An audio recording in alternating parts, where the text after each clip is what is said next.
Hello everyone, I'm Paul McGuire Grimes. The ability to watch someone else's memory recall sits at the center of the new Hugh Jackman film, Reminiscence. It's now in theaters and is streaming on HBO Max, and I want to talk about it. This is Paul's trip to the movies.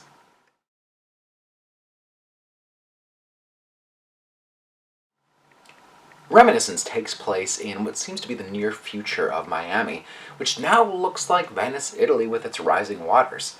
It's rotten to the core with corruption after a war takes place and tears the city apart. Hugh Jackman's character, Nick Bannister, runs a private company that allows its clients to submerge themselves in a tank of water to recall memories and nostalgia. He mentions in the voiceover narration that the past can haunt a man. These moments are like beads in the necklace of time. His past comes to haunt Nick with his new client, played by Ferguson. She plays May, this elusive lounge singer with a mysterious past. They engage in a brief, steamy affair, but then she vanishes, leading him down a web of memories, hoping to figure out what happened to her. The film also stars Thandie Newton and Maria de Trevira. The film is written and directed by Lisa Joy, who is the producer and showrunner for HBO's Westworld.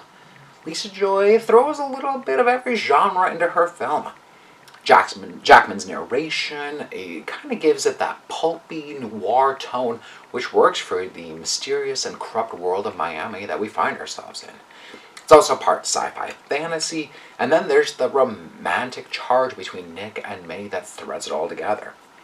This is Lisa Joy's first film, but she rushes through a lot of the storytelling to kind of keep up a brisk pace. She relies too heavily on stored memories of Nick's and May's to take audiences on this journey. I really had no idea where this was going to go next. On the one hand, I appreciate that, unpredictable nature of that approach.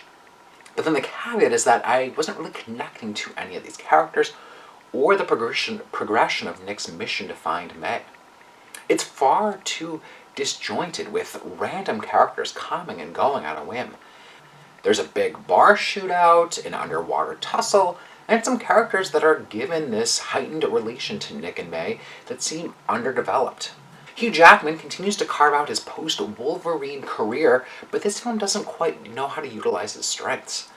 There's a surface-level approach to his performance where I felt like I always knew what he was going to say or do next. It's too forceful next to Rebecca Ferguson's captivating take on May.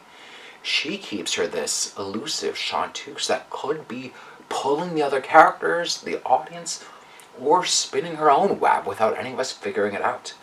It's compelling to realize that she's never revealing too much about May at any given point. It's those layers and history that's missing from Hugh Jackman's performance. Lisa Joy is playing with our notion of time as a construct. She's using pieces of the past to track down the present and sets it all in the future. This film is aesthetically rich, basking in this kind of newfound look of Miami without being too futuristic or too bleak. There's something tangible about this futuristic state. There's too much going on in Reminiscence when it needs subtlety and a really specific focus. Lisa Joy has a grab bag of ideas and genres all at play, hoping that something sticks and kind of has it all come together in the end. I'm giving Reminiscence 2 out of 5 ticket stubs. If you like my review today, click subscribe on my YouTube channel. I get some other movie reviews, as well as my appearances on Twin Cities Live. Don't forget to follow me on Instagram and Twitter at Paul's Movie Trip.